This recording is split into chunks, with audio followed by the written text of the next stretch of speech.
விவசாயிகள் அவங்க வாங்கி இருக்கக்கூடிய கடனை ஒரே ஒரு முறை ரத்து செய்யுங்கள். அதுக்கு என்ன அரசு தரப்புல இருந்து பதில் வருது? ஆமா, நீங்க ஆடம்பரமா வாழ்க்கை நடத்த நீங்க கடனை வாங்கி வச்சிருவீங்க, உங்க கடனை அரசாங்கம் தள்ளுபடி பண்ணுமா? எந்த ஒரு நியாயம் அப்படின்னு கேட்கிறாங்க. விவசாயிகள் கடனை தள்ளுபடி பண்ண முடியாது. ஆனா கார்ப்பரேட்டுகள் கடனை கடந்த 10 வருஷம் மோடி ஆட்சியில எவ்வளவு தெரியுமா தள்ளுபடி பண்ணியிருக்காங்க? 9 லட்சம் கோடி ரூபாய். இன்றைக்கு எதிர்க்கட்சியாக இருக்கக்கூடிய ஒரு தலைவர், ஏற்கனவே முதலமைச்சராக இருந்தவர், ஸ்டெர்லைட் போராட்டத்தில் போலீஸ் துப்பாக்கி சூட்ல 13 பேர் படுகொலை செய்யப்பட்ட போது என்ன சொன்னாரு? காலங்காத்தால மெதுவா எந்திரிச்சு டிவி பார்த்து தான் நானே இந்த போலீஸ் துப்பாக்கி சூட்டை தெரிஞ்சுக்கிட்டேன், எனக்கு தெரியாது என்று சொன்ன தலைவர்கள் இன்றைக்கு நம்மோடு தான் இருக்கிறார்கள். 40க்கும் மேற்பட்டவர்கள் கரூர்ல கூட்ட நெரிசலில் சிக்கி இறந்த பிறகு அஞ்சலி செலுத்த கூட போகாமல் பின்னங்கால் பிடரியில் அடிபட சென்னை நோக்கி ஓட்டமாக ஓடிய ஒரு தலைவர் இன்றைக்கு மைக்கை பிடித்து மக்களுக்கு ஏதாவது பிரச்சனை என்றால் நான் தான் அங்கு வந்து நிற்பேன் என்று கூசாமல் பேசுகிறாரே, அதை கேள்வி கேட்காமல் நாம் கடந்து போய்விட முடியுமா? உத்தரப்பிரதேசத்துல உன்னாவுங்கிற இடத்துல ஒரு 17 வயது சிறுமி, அந்த பெண் குல்தீப் சிங் செங்கார் என்கிற பிஜேபியினுடைய எம்எல்ஏவால் பலமுறை பாலியல் வல்லுறவு செய்யப்பட்டார். இதெல்லாம் தான் மகளை பாதுகாக்கிற லட்சணமா? இதுதான் பாஜக ஆட்சியில பெண்களுக்கு கிடைக்கிற பாதுகாப்பா? கடைசியில மற்ற அமைப்புகள் எல்லாம் சேர்ந்து குரல் கொடுத்து போராடி அந்த குல்தீப் சிங் செங்காருக்கு ஆயுள் தண்டனை கிடைத்தது. இப்ப என்ன ஆயிடுச்சு? டெல்லி உயர் நீதிமன்றம் அந்த ஆயுள் தண்டனையை குறைப்பது என்று தீர்ப்பளித்திருக்கிறது. எங்க நமக்கு நியாயம் கிடைக்கும்? ஒன்றுபட்ட தஞ்சை மாவட்டத்தின் வர்க்க ஒற்றுமையை பறைசாற்றுகின்ற வெண்மணி தியாகிகளின் 57வது ஆண்டு நினைவஞ்சலி பொதுக்கூட்டத்தினுடைய தலைவர் அருமைத்தோழர் மாரிமுத்து அவர்களே, மேடையில் அமர்ந்திருக்கக்கூடிய கட்சியின் அரசியல் தலைமைக்குழு உறுப்பினர் அன்பு தோழர் கே பாலகிருஷ்ணன், கட்சியினுடைய மாநில குழு செயலாளர் அன்பு தோழர் சண்முகம் உள்ளிட்ட அனைத்து தலைவர்களே, இந்த நிகழ்ச்சிக்கு பரவலாக தமிழகத்தின் அனைத்து பகுதிகளிலிருந்தும் வருகை தந்திருக்கக்கூடிய அன்பு தோழர்களே, நண்பர்களே, சகோதர சகோதரிகளே, உங்கள் அனைவருக்கும் மார்க்சிஸ்ட் கம்யூனிஸ்ட் கட்சியின் சார்பில் என்னுடைய புரட்சிகரமான வணக்கத்தையும் வாழ்த்துக்களையும் தெரிவித்துக் கொள்கிறேன். ஒன்றுபட்ட தஞ்சையின் ஒரு மகத்தான வீர வரலாறு வெண்மணியின் வரலாறு, மகத்தான வீர காவியம் வெண்மணியின் காவியம். ஒன்றுபட்ட தஞ்சையின் ஒரு பரந்துபட்ட வர்க்க போராட்டத்தின் ஒரு பகுதியாக வெண்மணியின் வீர வரலாறு விளங்குகிறது என நாம் பார்க்க வேண்டும். இந்த வரலாறுக்கு சொந்தக்காரர்களுக்கு அஞ்சலி செலுத்துவது, இதிலே உயிரிழந்த தியாகிகளை நினைவு கூறுவது என்றால் என்ன? வருவது, அஞ்சலி செலுத்துவது, கலைந்து போவது என்பதல்ல. அப்படி நாம் நினைப்பதும் இல்லை, அப்படி நாம் நடந்து கொள்வதும் இல்லை. இந்த வரலாற்றினுடைய மூல காரணம் என்ன? மீண்டும் ஒரு முறை இந்த நிலவுடைமை கொடுமை, முதலாளித்துவ கொடுமை, சுரண்டல்கள் நடக்காமல் ஒட்டுமொத்த மனிதகுலம் விடுதலை அடைவதற்கான வழியை மார்க்சியம் சொல்லுகிறது. அந்த மார்க்சியத்தை உயர்த்தி பிடித்து தமிழக மக்களுக்கு, இந்திய மக்களுக்கு விடிவெள்ளியான ஒரு வாழ்க்கையை அமைத்து கொடுக்க வேண்டும் என்கிற அந்த இலக்கை நோக்கிய புரட்சிகர பயணத்தை விரைவுபடுத்த வேண்டும் என்று, தீவிரப்படுத்த வேண்டும் என்று நமக்கு நாமே உறுதி ஏற்கக்கூடிய ஒரு நிகழ்வாகத்தான் இந்த அஞ்சலி நிகழ்ச்சியை நாம் பார்க்கிறோம். இந்த போராட்டம் எப்படி தொடங்கியது என்றெல்லாம் எனக்கு முன்னாலே தலைவர்கள் பேசினார்கள். பொதுவாக ஒரு போராட்டத்தினுடைய தலைமை கம்யூனிஸ்டுகள் கையில் வந்தால் அந்த போராட்டம் துவங்கிய இடத்திலிருந்து பல மாற்றங்களை சந்திக்கும். அந்த போராட்டம் எந்த முழக்கத்தில் துவங்கியதோ அந்த முழக்கங்கள் இன்னும் தீவிரமாக மாறும் என்று வழக்கமாக நாம் சொல்லுவோம். இப்போ உதாரணமாக தெலுங்கானா, வீர தெலுங்கானா போராட்டத்தை எடுத்துக்கொள்வோம். அங்க போராட்டம் எப்படி தொடங்குச்சு?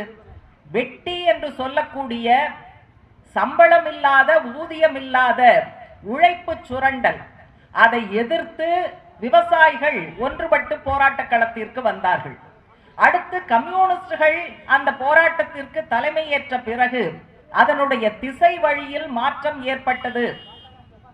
ஒட்டுமொத்தமாக நில உடைமையாளர்களுக்கு எதிரான போராட்டமாக, நில பிரபுத்துவத்துக்கு எதிரான போராட்டமாக, ஒரு கட்டத்தில் ஏகாதிபத்தியத்தை எதிர்த்த போராட்டமாக அதனுடைய திசை வழி மாற்றப்பட்டு ஒரு வீரம் செறிந்த வீரியமான ஒரு போராட்டமாக அது நடந்து முடிந்தது என்பதை பார்க்கிறோம். அதே போலத்தான் வெண்மணி போராட்டமும் ஆண்டைகளுடைய கொடுமைகளிலிருந்து, சாணிப்பால் சவுக்கடியிலிருந்து நம்மை விடுவித்துக் கொள்ள வேண்டும் என்கிற உணர்வு, கூலி அதிகம் வேண்டும் என்கிற அந்த நிஜ வாழ்க்கையின் யதார்த்தத்திலிருந்து வெளிப்பட்ட கோரிக்கை, அதோடு எந்த வர்க்கத்தின் கொடியை ஏற்றுவது, ஆண்டை வர்க்கத்துக்கு சொந்தமான கொடியை ஏற்றுவதா அல்லது உழைப்பாளி மக்கள் சங்கமிக்கிற சங்கத்தினுடைய அந்த உழைக்கும் வர்க்கத்தினுடைய கொடியை ஏற்றுவதா என்பதில்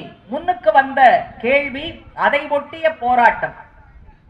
கம்யூனிஸ்டுகளுடைய தலைமையில், அருமை தோழர் பி ஸ்ரீனிவாசராவ் அவர்களுடைய தலைமையில் அந்த முழக்கம் ஜமீன்தார்களுக்கு எதிராக, மிராசுதார்களுக்கு எதிராக, நில உடைமை கொடுமைகளுக்கு எதிராக, பண்ணை அடிமை தரத்துக்கு எதிராக, குறைந்தபட்ச சட்டக்கூலி வர வேண்டும் என்பதற்காக, அனைவருக்கும் கல்வி கிடைக்க வேண்டும் என்பதற்காக, பண்பாட்டு ரீதியான மாற்றம், அனைத்து மக்களைப் போலவே உடை அணிவதற்கான உரிமை, அந்த பண்பாட்டு உரிமை என்பது அனைவருக்கும் கிடைக்க வேண்டும் என்பதற்காக என்று பல்வேறு அடிப்படையான முழக்கங்களை முன்வைத்த போராட்டமாக மாறியது. எனவேதான் வேஷ்டி இடுப்பில் கட்டுவது, துண்டு தோளுக்கு போவது, முழங்கால் மட்டத்தில் இருந்த புடவை கணுக்கால் வரை கீழே இறக்கப்படுவது என்பது உள்ளிட்ட மாற்றங்கள். மாடுதான் மேய்க்க வேண்டும், ஆடுதான் மேய்க்க வேண்டும்.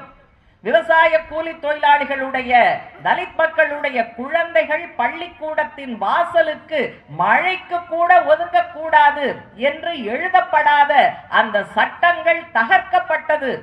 அனைவருக்கும் கல்வி உரிமை என்று ஆனது என அனைத்து மட்டங்களிலும், அரசியல் ரீதியாக, பொருளாதார ரீதியாக, சமூக ரீதியாக, பண்பாட்டு ரீதியாக உழைக்கும் மக்களுடைய வாழ்க்கையில் மாற்றங்களை ஏற்படுத்திய மிக வெற்றிகரமான போராட்டமாக கீழ தஞ்சையினுடைய போராட்டம், வெண்மணி போராட்டம் என்பது நடந்திருக்கிறது என்பதை நாம் நினைவு கூற வேண்டும்.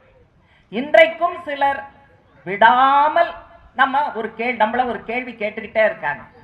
சாதியா வர்க்கமா? நீங்க கம்யூனிஸ்டுகள் வர்க்கத்தை தான் தூக்கி பிடிக்கிறீர்கள், சாதியை பார்க்க மறுக்கிறீர்கள் அப்படிங்கிற விமர்சனம் வந்து கொண்டே இருக்கிறது. நாமும் விடாமல் பதில் சொல்லிக் கொண்டே இருக்கிறோம். இப்பவும் அந்த கேள்விகள் நமக்கு முன்னால வந்துகிட்டே இருக்கு. இப்பவும் நம்ம அதற்கான பதிலை சொல்ல வேண்டி இருக்கிறது. கம்யூனிஸ்டுகள் இந்திய சூழலை பகுப்பாய்வு செய்து, இந்திய சமூகம் சாதியும் வர்க்கமும் பின்னி பிணைந்திருக்கக்கூடிய சமூகம் என்பதை மிக தெளிவாக வரையறுத்து சொல்லிவிட்டார்கள். முதலாளித்துவத்திற்கு முன்னாலிருந்தே சாதி இருக்கு. முதலாளித்துவத்திற்கு முன்பட்ட காலத்திலிருந்தே பெண்ணடிமைத்தனம் இருக்கிறது. முதலாளித்துவம் தன்னை நவீன வர்க்கமாக சொல்லிக் கொள்கிறது. இப்ப நவீன வர்க்கம்னு சொன்னா அவர்களுக்கு முன்னால் இருந்த பழமைகளை, சமூக அழுக்குகளை அழித்தொழிக்க வேண்டுமா வேண்டாமா? முதலாளித்துவம் இந்தியாவில் அதை செய்யவில்லை. அதனால சாதியை அல்லது ஆணாதிக்கத்தை தனித்து பார்க்க முடியாது. இன்றைக்கு இந்தியாவில் நிலவுகிற அரசியல், பொருளாதார, முதலாளித்துவ கட்டமைப்போடு இணைத்துத்தான் பார்க்க வேண்டும்.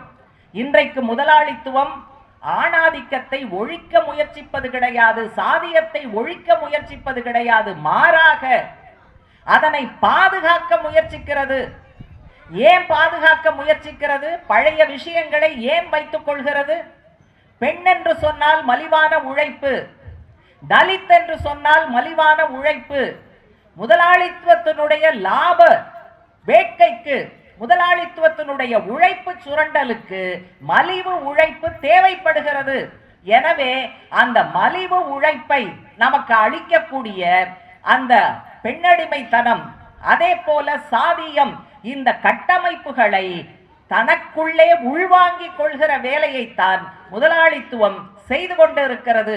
எனவே நம்முடைய போராட்டம் இந்தியாவில் சமூக ஒடுக்குமுறையை எதிர்த்தும், அதே போல பொருளாதார சுரண்டலை, அதனால இரண்டையும் எதிர்த்ததாகத்தான் இந்தியாவில் வர்க்க போராட்டம் நடக்கும் அப்படிங்கிறத மிக தெளிவாக சொன்ன பிறகும் சாதியா வர்க்கமா சாதியா வர்க்கமா என்று கேள்வி கேட்பது மக்களை குழப்புவதற்காக, கம்யூனிஸ்டுகள் பின்னால், இடதுசாரி அரசியலின் பின்னால் உழைக்கும் மக்கள் திரண்டுவிடக் கூடாது என்பதற்காக திட்டமிட்ட சதியினுடைய ஒரு பகுதியாகத்தான் தெரியாதது போல் அப்பாவித்தனமாக இந்த கேள்விகள் நமக்கு முன்னால் வைக்கப்பட்டு இருக்கின்றன. யாரை கேட்டாலும் எங்கு கேட்டாலும் சிபிஎம்னுடைய பார்வை இதுதான் என்பதை பழிச்சென்று தெளிவாக பதில் சொல்லி அந்த வாதங்களை உடைக்க வேண்டும், அடித்து நொறுக்க வேண்டும் என்கிற வேண்டுகோளையும் நான் இங்கு முன்வைக்க விரும்புகிறேன். அடுத்து இந்த காலகட்டத்தில் இந்த முதலாளித்துவ அமைப்பு இந்தியாவில் மோடியினுடைய ஆட்சி, அவர்கள் நடத்துகிற கொடுமைகள், எனக்கு முன்னாலே பேசிய தோழர்கள் ஒரு சில முக்கியமான அம்சங்களை தொட்டு காட்டினார்கள். இவங்க கார்ப்பரேட்டுகளுக்கு ஆதரவாகத்தான் இருக்கிறார். கேட்டா சாதாரண மக்களுக்காக தான் நாங்கள் இருக்கோம், நாங்கள் பிறப்பெடுத்திருப்பதே, எங்களுடைய அவதாரமே ஏழை எளிய உழைப்பாளி மக்களுக்குத்தான் என்று சொல்வார்கள்.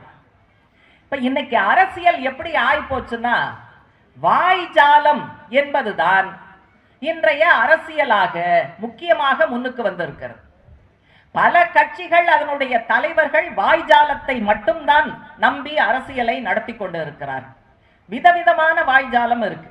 ஆனா அதுக்குள்ள கார்ப்பரேட்டுக்கு ஆதரவாக மதவெறியை கிளப்பி விட்டு இந்துத்துவாங்கிற பேர்ல மக்களை பிரித்தாண்டு அந்த சூழ்ச்சியை பயன்படுத்தி ஆட்சி அதிகாரத்தை அடைகிற, தக்க வைத்துக் கொள்ளுகிற அந்த RSS வழி நடத்துகிற பாஜக, அதனுடைய வாய்ஜாலம் என்பது ஒரு தனி பிராண்ட். அதை நம்ம நல்லா ஆழமா புரிஞ்சுக்கணும். நம்ம கிட்ட பேசிக்கிட்டே எல்லாமே பணக்காரர்களுக்கு, இந்திய நாட்டினுடைய செல்வம், நான் ரொம்ப புள்ளி விவரம் எல்லாம் சொல்ல, இந்திய நாட்டினுடைய செல்வம் ஒரு 5 மிகப்பெரிய பணக்கார குடும்பங்களின் கையில் தான் பிரதானமாக இருக்கிறது என்று புள்ளி விவரங்கள் வருகிறது. டாலர் பில்லியனர்களுடைய எண்ணிக்கை இந்தியாவில் அதிகரித்துக் கொண்டு வருகிறது என்று உலக அறிக்கைகள் சொல்லுகின்றன. நம்ம சொல்லல, இங்க இருந்து உலக அறிக்கைகள் சொல்லுகின்றன. உலக சமத்துவமின்மை அறிக்கை 2026ங்கிற பேர்ல ஒரு அறிக்கை வெளியிடப்பட்டிருக்கு. அது ஏதோ ஒரு 4 பேர் டேபிள் சேர் போட்டு உட்கார்ந்து ஏசி ரூம்ல உட்கார்ந்து சும்மா கிடைக்கிற தகவல்களை மேலோட்டமா ஆய்வு செய்து வெளியிட்ட அறிக்கை அல்ல. உலகம் முழுவதும் இந்த பொருளாதார ஏற்றத்தாழ்வுகளை மிக மிக சீரியஸாக கண்காணிக்கிற, ஆய்வு செய்கிற 200க்கும் மேற்பட்ட திறன் படைத்தவர்களை வைத்து இந்த அறிக்கை வந்திருக்கு. இதுல இந்தியா பத்தியும் வந்திருக்கு. என்ன சொல்லி இருக்காங்க இந்தியா பத்தி? அதிர்ச்சிகரமாக இருக்கிறது.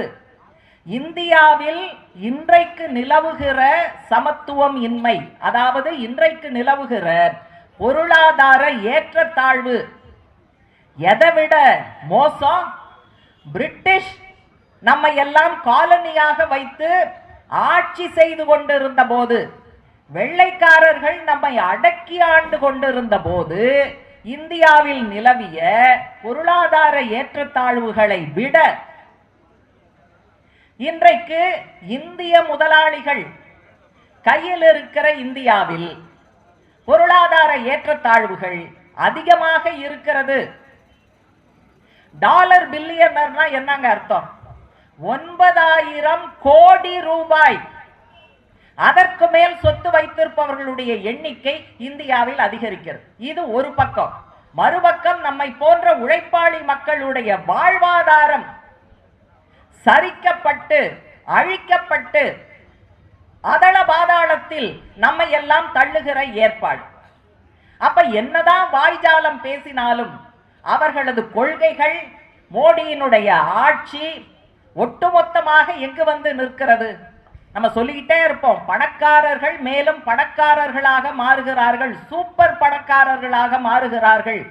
விரல் விட்டு எண்ணக்கூடிய சில கார்ப்பரேட்டுகள், அம்பானி, அதானி, ஜிண்டால் போன்றவர்களுக்கும் ஆளுகிற மோடி அரசுக்கும் மோடிக்கும் இடையே நிலவுகிற நட்பு தனிப்பட்ட நட்பு அல்ல. இது கார்ப்பரேட் ஆளும் வர்க்கத்தினுடைய கள்ள கூட்டணியின் பிரதிபலிப்புங்கிறதெல்லாம் தொடர்ந்து சிபிஎம் சொல்லுகிறது. இப்ப நம்ம முன்வைக்கக்கூடிய எல்லா விவரங்களும், எல்லா புள்ளி விவரங்களும் ஏழை பணக்காரருக்கு இடையே இந்த இடைவெளியை அதிகரிக்கிறது. இதெல்லாம் பிஜேபியினுடைய வாய்ஜாலத்தில் பின்னுக்கு தள்ளப்படுகிறது. அவங்க கேட்கிற சில கேள்வி சரிதான அப்படின்னு பாதிக்கப்படுபவர்களே யோசிக்கக்கூடிய நிலைமையை அவர்கள் திட்டமிட்டு உருவாக்குகிறார்கள். விவசாயிகள் அவங்க வாங்கி இருக்கக்கூடிய கடனை ஒரே ஒரு முறை ரத்து செய்யுங்கள். நம்முடைய விவசாய அமைப்பு உட்பட எல்லாம் படாத பாடு பட்டுக்கிட்டு இருக்கோம், விடாம கேட்டுக்கிட்டு இருக்கோம். அதுக்கு என்ன அரசு தரப்புல இருந்து பதில் வருது? ஆமா, நீங்க ஆடம்பரமா வாழ்க்கை நடத்த நீங்க கடனை வாங்கி வச்சிருவீங்க, உங்க கடனை அரசாங்கம் தள்ளுபடி பண்ணுமா? எந்த ஒரு நியாயம் அப்படின்னு கேட்கிறாங்க. ஆமாம் தானே, அதானே, இவங்க வாங்கின கடனை நம்ம ஏன் தள்ளுபடி பண்ணணும் அப்படின்னு ஒரு கோஷ்டி கேட்குது. ஆனா அவங்களுக்கு சில விவரங்கள் சரியாக போய் சேரவில்லை. விவசாயிகள் கடனை தள்ளுபடி பண்ண முடியாது, ஆனா கார்ப்பரேட்டுகள் கடனை கடந்த 10 வருஷம் மோடி ஆட்சியில எவ்வளவு தெரியுமா தள்ளுபடி பண்ணியிருக்காங்க? 9 லட்சம் கோடி ரூபாய். 1 கோடி, 2 கோடி, 100, 200, 500, 1000 கோடி நீங்க கணக்கு போட்டுக்கிட்டே வந்தீங்கன்னா லட்சம் கோடி.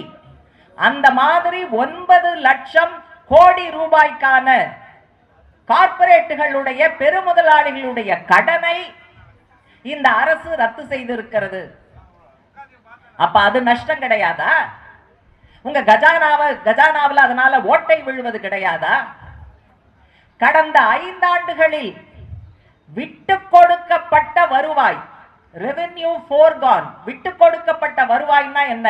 கார்ப்பரேட்டுகள் செலுத்த வேண்டிய வரியை ரத்து செய்வதன் மூலமாக, முன்னால சொன்னது கடன் ரத்து, இப்ப சொல்றது வரி ரத்து. வரிகள் ரத்து செய்யப்பட்டதன் மூலமாக கிட்டத்தட்ட 3.25 லட்சம் கோடி ரூபாய் அரசாங்கத்திற்கு இழப்பு.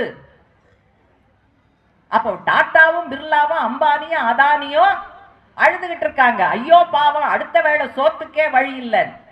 ஆட்சியாளர்கள் மொத்த பேரும் அவங்க பின்னால போயிட்டு இருக்கீங்க. ஆனா உண்மையிலேயே உழைத்து உழைத்து இந்த சமூகத்தை அடுத்த கட்டத்துக்கு தங்களுடைய உழைப்பினால் உயர்த்துகிற, மேம்படுத்துகிற தொழிலாளி, விவசாயி, விவசாய தொழிலாளி, உழைக்கும் மக்களுடைய கண்ணீரை பற்றி, வாழ்க்கையை பற்றி பார்ப்பதற்கு உங்களுக்கு நேரமில்லை என்றால் இந்த ஆட்சியாளர்கள் எத்தனை வாயில் வடை சுட்டாலும் யார் பக்கம் நிற்கிறார்கள் என்பது தெளிவாக முன்னுக்கு வருகிறது. பெண்கள் மேல கொடுமை நடக்குது அப்படின்னா அவங்க தான் பத்திரமா இருக்கணும். அரசாங்கம் ஒவ்வொரு பெண் பின்னாலையும் வந்துகிட்டு இருக்க முடியுமா? சந்து பொந்துக்குள்ள எல்லாம் போய் அவங்கள பாதுகாக்க முடியுமா அப்படின்லாம் கேள்வி கேட்டா நம்ம ஆட்கள் ஆமா கரெக்டு தானே, அரசாங்கமும் போலீஸும் சந்து சந்தாவா வர முடியும், ஊர் முழுக்கவா வர முடியும்? அதெல்லாம் பொம்பளை பிள்ளைங்க தான் கவனமா இருக்கணும். எப்படி கவனமா இருக்கணும்? நேரத்தோட வந்துடணும். நேரத்தோட வர்றதுக்கு நாங்க ரெடியா தான் இருக்கோம். நீங்க கொடுக்குற வேலை முடியறதுக்கு அவ்வளவு நேரம் ஆகுது. பஸ்ஸை பிடிச்சி டவுன்ல வேலை பார்த்துட்டு பஸ்ஸை பிடிச்சி இங்க கிராமத்துக்கு வந்து சேர்ந்து பஸ் ஸ்டாண்ட்ல இருந்து வீடு வர்ற வழியில அப்படியே வெறிச்சோடி கிடக்கு, தெரு லைட்டு கிடையாது, இருட்டா கிடக்கு. வந்தா சமூக விரோதிகள் கையில சிக்கிக்க வேண்டி இருக்கு. யாரோட தப்பு? அது பெண்ணினுடைய தப்பா? பெண் உழைக்க வேண்டும், வருமானம் ஈட்ட வேண்டும், சொந்த காலில் நிற்க வேண்டும் என்று நினைப்பது தவறா? பெண்ணுக்கு பாதுகாப்பு கொடுக்க வேண்டிய பொறுப்பு அரசாங்கத்தினுடையதா இல்லையா? அதை தூக்கி பெண் மேல போடக்கூடிய ஆர்குமெண்ட். இப்படி பேசுகிற பிஜேபி, ஆர்எஸ்எஸ், சங் பரிவாரம் செய்து கொண்டு இருக்கக்கூடிய வேலைகள், பெண்களுக்கு எதிரான வேலைகள் சொல்லிக்கிட்டே போலாம். கடைசியா நடந்த ஒரு உதாரணம் என்ன? இன்னைக்கு வந்திருக்கு பத்திரிகையில, உத்தரப்பிரதேசத்துல உன்னாவ்ங்கிற இடத்துல ஒரு மைனர் பெண்மணி, ஒரு 17 வயது சிறுமி, அந்த பெண் குல்தீப் சிங் செங்கார் என்கிற பிஜேபியினுடைய எம்எல்ஏவால் பலமுறை பாலியல் வல்லுறவு செய்யப்பட்டார். நம்மளாம் என்ன பண்ணுவோம்? உடனே போலீஸ் ஸ்டேஷனுக்கு போவோம். அதைத்தான் அந்த பெண்ணினுடைய தந்தை செய்தார். அவரானா குற்றவாளி வந்து பாஜக எம்எல்ஏல, ஆளுங்கட்சியோட எம்எல்ஏல, இந்த பிராமணிய மனுவாத கோட்பாட்டை உயர்த்தி பிடிப்பவர் இல்ல. அதனால அவர் கோபம் கொண்டு பொங்கி எழுந்து எனக்கு எதிராக நீ எப்படி புகார் கொடுக்க போச்சு என்று அந்த பெண்ணினுடைய தந்தையை ஆள் வைத்து சக்கையாக அடித்து உதைத்து, அதுக்கு பிறகு குற்றவாளிகளை கைது செய்யாமல் புகார் கொடுக்க சென்ற இந்த குற்றவாளிக்கு பதிலாக புகார் கொடுக்க சென்ற இந்த பெண்ணினுடைய தந்தையை கைது செய்து அந்த அடியின் காரணமாக போலீஸ் கஸ்டடியில அவர் இறந்தும் விட்டார். அதுக்கு பிறகு இந்த பெண்ணினுடைய மாமா உதவிகரமாக இருந்தார். அந்த மாமாவின் மீதும் தாக்குதல், அவரும் பொய் வழக்கில் ஜோடனை செய்யப்பட்டு கைது. இதுக்கெல்லாம் சிகரம் வைத்தது போல கோர்ட்ல கேஸ் நடக்குது. இந்த பெண்ணும் இவருடைய வழக்கறிஞரும் இவருடைய அத்தையும் ஒரு கார்ல கிளம்பி போறாங்க. ஒரு ட்ரக்கை வைத்து இந்த காரை இடித்து விபத்தை உண்டாக்கி அத்தை விபத்துல இறந்து போயிடுறாங்க. இந்த பெண்ணும் வழக்கறிஞரும் பலத்த காயம் அடைந்தார்கள். இதெல்லாம் தான் மகளை பாதுகாக்கிற லட்சணமா? இதுதான் பாஜக ஆட்சியில பெண்களுக்கு கிடைக்கிற பாதுகாப்பா? கடைசியில மற்ற அமைப்புகள் எல்லாம் சேர்ந்து குரல் கொடுத்து போராடி அந்த குல்தீப் சிங் செங்காருக்கு ஆயுள் தண்டனை கிடைத்தது. இப்ப என்ன ஆயிடுச்சு? டெல்லி உயர் நீதிமன்றம் அந்த ஆயுள் தண்டனையை குறைப்பது என்று தீர்ப்பளித்திருக்கிறது. எங்க நமக்கு நியாயம் கிடைக்கும்? அதை போல சிறுபான்மை மக்கள் இந்த காலகட்டத்தில் அடித்து கொல்லப்பட்ட, பசுமாட்டு அரசியலை முன்வைத்து அடித்து கொல்லப்பட்ட பெயர்களில் பிரதானமாக முன்னுக்கு வருவது முகமது அக்லாக், உத்தரப்பிரதேசம். அவரை கொலை செய்த குற்றவாளிகள் உள்ள போனாங்க, ஒவ்வொருத்தரா ஜாமீன்ல வந்தாங்க. அந்த குடும்பம் பரிதவித்துக் கொண்டு இருக்கிறது. குற்றவாளிகள் சுதந்திரமாக மகிழ்ச்சியாக சாலைகளில் உலவிக் கொண்டு இருக்கிறார்கள். இப்ப உத்தரப்பிரதேச அரசாங்கம் செய்த படுபயங்கரமான கொடூரமான வேலை என்னன்னா, இந்த கொலையாளிகள் மீது போடப்பட்ட வழக்கை ரத்து செய்வதற்கு இந்த உத்தரப்பிரதேச அரசு முன்வந்தது. நல்ல வேளையா கோர்ட் அதை ஏத்துக்கல, இல்லைன்னா என்ன ஆயிருக்குங்கிறத யோசிச்சு பாருங்க. அதனால இப்படியான விஷயங்கள் நடக்கும் போது இன்றைக்கு மைக்கை பிடித்து நான் தான் என்று பேசுகிற தலைவர்கள் எல்லாம் எங்கே இருக்கிறார்கள்னு பார்க்க வேண்டிய அரசியல் கடமை நமக்கு இருக்கிறதா இல்லையா? எழுதி வைத்து படித்தாலும் எழுதாமல் பேசினாலும் என்ன பேசுறாங்க, அந்த பேச்சினுடைய உள்ளடக்கம் என்னன்னு பார்க்க வேண்டியது. இன்றைக்கு எதிர்க்கட்சியாக இருக்கக்கூடிய ஒரு தலைவர், ஏற்கனவே முதலமைச்சராக இருந்தவர், ஸ்டெர்லைட் போராட்டத்தில் போலீஸ் துப்பாக்கி சூட்ல 13 பேர் படுகொலை செய்யப்பட்ட போது என்ன சொன்னாரு? காலங்காத்தால மெதுவா எந்திரிச்சு டிவி பார்த்துதான் நானே இந்த போலீஸ் துப்பாக்கி சூட்டை தெரிஞ்சுக்கிட்டேன், எனக்கு தெரியாது என்று சொன்ன தலைவர்கள் இன்றைக்கு நம்மோடு தான் இருக்கிறார்கள். கரூர்ல 44 பேர், 40க்கும் மேற்பட்டவர்கள் கரூர்ல கூட்ட நெரிசலில் சிக்கி இறந்த பிறகு அஞ்சலி செலுத்த கூட போகாமல் பின்னங்கால் பிடரியில் அடிபட சென்னை நோக்கி ஓட்டமாக ஓடிய ஒரு தலைவர் இன்றைக்கு மைக்கை பிடித்து மக்களுக்கு ஏதாவது பிரச்சனை என்றால் நான் தான் அங்கு வந்து நிற்பேன் என்று கூசாமல் பேசுகிறாரே, அதை கேள்வி கேட்காமல் நாம் கடந்து போய்விட முடியுமா? ஒரு 100 நாள் வேலை தளத்திற்கு இவர்கள் எல்லாம் போயிருப்பார்களா? ஒரு போராட்ட களத்திற்கு இவர்கள் எல்லாம் வந்திருப்பார்களா? சில இதுக்கு வந்திருப்பாங்க. ஆனா என்னன்னா, போராட்டத்தை உருவாக்குகிற அந்த ப்ராசஸ்ல இவங்க யாராவது இருந்திருப்பார்களா? பாதிக்கப்பட்ட அந்த பிரச்சனைக்கு வந்து ஆறுதல் சொல்வதோடு கடமையை முடித்துக் கொள்கிறார்கள். அதுக்கப்புறம் கேஸ பார்த்து, வழக்க பார்த்து, சாட்சிகளை பாதுகாத்து, குற்றம் செய்பவர்களை வெளியே விட்டு விடாமல், தப்பிக்க விடாமல் பாதுகாத்து, போலீஸோடு கோர்ட்டோடு மோதி கடைசி வரை அவர்களோடு நின்று நீதி கிடைக்க, நியாயம் கிடைக்க கம்யூனிஸ்டுகள் நடத்துகிற போராட்டம். அப்படி போராட்டம் வேறு யாராவது எந்த கட்சியாவது நடத்துகிறார்கள் என்று சொல்லிவிட முடியுமா? அதனால எதுவுமே இல்லாம, அனுபவமே இல்லாம, போராட்டத்துக்கே போகாம மைக் இருக்குங்கிறதுனால வாய்ஜாலத்தின் மூலமாக மட்டும் அரசியல் செய்பவர்கள் யாராக இருந்தாலும் அவர்களை அடையாளம் காண வேண்டும். அப்படிப்பட்டவர்களுக்கும் கம்யூனிஸ்டுகளுக்கும் என்ன வேறுபாடு என்பதை மக்களுக்கு புரிய வைக்க வேண்டும். கீழத்தஞ்சை போராட்டத்தின் போது, வெண்மணி வீர வரலாறின் போது இவர்களெல்லாம் இருந்திருந்தால் என்ன ஆயிருப்பார்கள்? நம்முடைய தியாகிகள் உயிரை கொடுத்தார்கள். இவங்க யாராவது அங்க வந்து நின்னுட முடியுமா? அதனால இன்றைக்கு திறமையாக பேசுபவர்கள், வசீகரமாக பேசுபவர்கள், நான் தான் என்று சொல்பவர்கள் பின்னால் போவதை விட ஆண்டாண்டு காலமாக அன்றிலிருந்து இன்று வரை மக்களுக்காக தியாகம் செய்து அர்ப்பணிப்போடு களத்தில் நிற்கிற கம்யூனிஸ்டுகளின் பின்னால் மக்கள் அணிதிரள்வது, இடதுசாரி அரசியலின் பக்கம் மக்கள் அணிதிரள்வது, இன்றைக்கு இருக்கக்கூடிய ஒன்றிய ஆட்சியாளர்கள் அவர்கள் ஒவ்வொரு பகுதி மக்கள் மீதும் விடுகிற, தொடுக்கிற தாக்குதல்களை எதிர்த்து சாதி மத வித்தியாசம் கடந்து களம் காண்பது, இதுதான் இன்றைக்கு நமக்கு முன்னால் இருக்கக்கூடிய மிக முக்கியமான அரசியல் கடமைகள். வெண்மணி தியாகிகளுடைய தியாகம் வீண் போகக்கூடாது என்றால், அவர்கள் விட்டு சென்ற பணிகளை தொடர்கிறோம் என்று நாம் உறுதி எடுத்துக் கொள்கிறோம் என்றால், அவர்களுக்கு அஞ்சலி செலுத்துகிறோம் என்றால், இன்றைக்கு உழைப்பாளி மக்களை பாதுகாக்கிற உன்னதமான தேசபக்த கடமையில் மக்களை அணிதிரட்டி வரக்கூடிய காலத்தில் நம்முடைய போராட்டங்களை தீவிரப்படுத்துவதுதான் வெண்மணி தியாகிகளுக்கு நாம் செலுத்துகிற உண்மையான வீர அஞ்சலி, செவ்வணக்கம் என்று சொல்லி என்னுடைய வீர அஞ்சலியை, செவ்வணக்கத்தை மீண்டும் ஒரு முறை வெண்மணி தியாகிகளுக்கு தெரிவித்து நிறைவு செய்கிறேன். நன்றி, வணக்கம்.